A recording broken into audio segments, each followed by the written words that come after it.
안녕하세요. 현쌤의 어른학교 현쌤입니다. 서울 시내 개발 구역에 대해서 계속해서 공부하고 있는데요.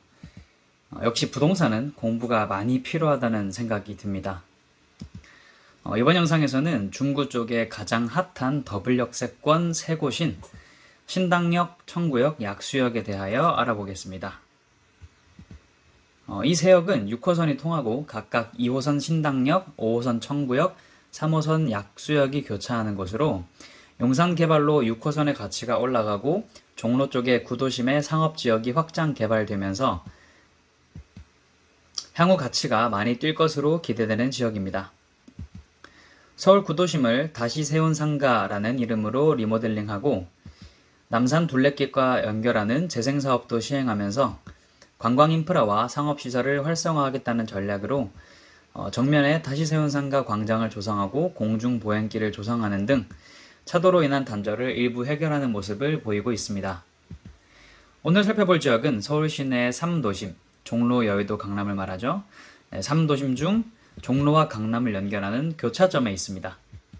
그래서 향후 그 가치가 더 높아질 것으로 기대하고 있습니다. 이번 영상에서 살펴볼 아파트는 신당역 레미안 하이베르, 왕십리 자이, 신당현대 3개 아파트고요. 다음 영상에서는 청구역, 청구 이편한 세상, 청구 삼성, 세 번째 영상에서는 약수역, 약수 하이츠, 남산타운 순으로 알아보겠습니다. 우선 레미안 하이베르입니다. 신당 레미안 하이베르 아파트는 신당역 3번 출구에서 나와 성동고등학교를 지나 오르막을 올라가면 있습니다. 이쪽 아파트들이 대부분 다소 높은 지대에 있어 오르막이 많습니다. 왕십리처럼 대단히 택지를 만들고 아파트를 지은 게 아니라 부분적으로 땅을 골라 아파트를 지어서 그런 것 같습니다. 아파트 근처는 아직 다소 개발이 덜 된 느낌이 듭니다. 사진에서 약간의 오르막이 느껴지시나요? 11년도에 지은 하이베르는 784세대에 별도로 임대주택이 200세대 정도 있습니다. 23평 매매가 9.2억에 전세가 4.7억 정도 합니다. 그리고 15층짜리 건물로 건물 자체가 높지 않아서 동수가 많은 편입니다. 최근 매매가 상승률이 눈에 띄는데요. 이 지역 아파트 특징으로 꼽을 수 있는 부분이 대부분이 일부 임대로 운영하고 있는 부분입니다. 이런 것들을 영구 임대 물건이라고 하는데요. 그래서 그런지 아파트 입구부터 임대 아파트는 완전히 분리되어 있었습니다. 사진을 보시면 아시겠지만 아파트가 길게 오르막에 지어졌는데요. 그래도 엘리베이터로 쪽문을 이용할 수 있게 해놓은 귀여운 배려도 눈에 띄었습니다. 정말 쉬지 않고 계속 오르막입니다. 배치도를 보시면 왼쪽에 따로 임대 건물이 있는 것을 알 수 있습니다. 커뮤니티 센터도 있고요. 이 커뮤니티 센터 같은 경우에는 2010년 이후에 유행처럼 모든 신축에 다 들어가고 있습니다. 주 출입구 쪽에서 멀리 두산타워도 보입니다. 아파트를 한 바퀴 돌아보니까 전반적으로 오르막이 꽤 심하고 최근 가격 급등 대비 연식이 좀 오래된 것으로 보였습니다. 그리고 치명적이게도 상권이 따로 없습니다. 역에서 올라오는 사이에 상가가 많아 그곳을 이용한다는데 이 부분이 정말 큰 단점 같습니다. 왜냐하면 요즘 신축을 선호하는 데다 슬리퍼 생활권이라고 해서 바로 앞 편의점도 가기 귀찮아하는 시대에 인근 상가까지 이 오르막을 반복해야 하기 때문입니다. 연식과 가격은 왕십리 자이와 비교해보시면 더 민감하게 느껴질 수 있습니다. 행정구역으로 따지면 하이베르는 중구, 왕십리 자이는 성동구입니다. 왕십리 자이는 임대 126세대를 포함하여 총 713세대를 구성하고 있습니다. 17년 준공 25평 기준 매매가 10억 3천에 전세 6억 정도로 갭은 하이베르랑 비슷한 편이지만 연식은 훨씬 새 것입니다. 2017년 준공인데요. 게다가 성동구가 중구보다 학군이 조금은 더 낫다고 부동산 사장님들이 얘기하시더라고요. 두 아파트 사이에는 중구에서 운영하는 체육관도 있습니다. 왕십리 자이도 오르막에 지어지긴 했는데 그래도 그나마 평지에 오르막에 조금 평지 이런 식으로 지어져 있습니다.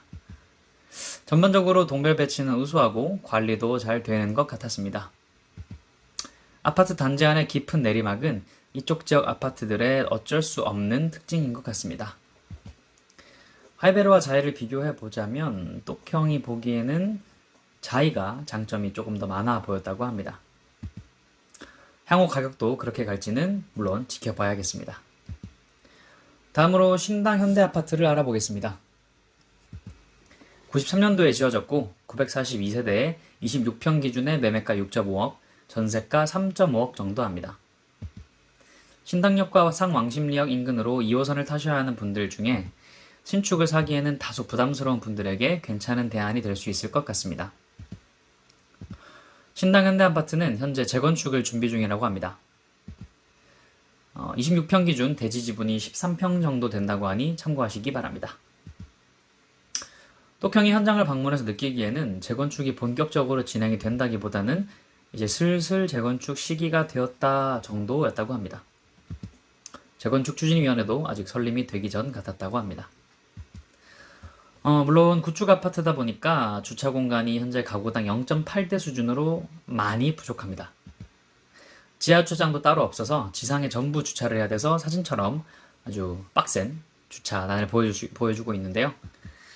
사진을 보시면 단지 안내도도 좀 나뭇가지에 가려져 있는 모습을 볼 수 있습니다. 이거는 단지 관리가 잘 안 되는 것 같다는 이미지를 주는데요. 단지 관리는 단순히 물 잘 나오고 조명 밝게 유지되는 정도의 수준이 아닙니다. 이 아파트의 상품 가치를 얼마나 객관적으로 시장에 보이냐의 문제가 걸린 부분인데요. 딱히 주민들도 관심 없어 보이고 관리사무소에서도 신경을 안 쓰는 부분 같은데 똑형이 보기에 이런 모습은 처음 아파트를 방문하는 사람들에게 안 좋은 인상을 줄 것으로 보였습니다. 현대는 복도식의 예전 아파트 형태를 고스란히 유지하고 있었고요. 아파트 전체적으로도 93년도 준공 건물 치고는 관리가 조금 아쉽게 느껴졌습니다. 사진에 보이는 구심점 끝쪽이 청구역 부근이고요. 하이베르와 현대아파트 주민들은 이 도로 양끝단의 상점을 이용하신다고 보시면 됩니다. 네, 현대아파트를 마지막으로 이번 중구 첫 번째 영상을 마무리하겠습니다. 이 동네는 당연히 임장하기가 쉽지 않은 동네였다고 합니다. 그럼 다음 영상에서 다른 아파트들을 만나보시죠. 이번 영상도 마음 도움 되셨기를 바랍니다. 그럼 이번 영상에서도 궁금하신 점이나 앞으로 이런 내용을 다뤄주었으면 좋겠다 하는 내용이 있으신 분들은 댓글이나 어른학교 카톡방에 들어와서 질문해 주시면 감사하겠습니다. 주소는 이렇게 되고요. 입장 비밀번호는 첫 영상 업로드 날짜인 190328입니다. 좋아요, 구독하기 많이 눌러주시고요. 그럼 다음 영상에서 만나요.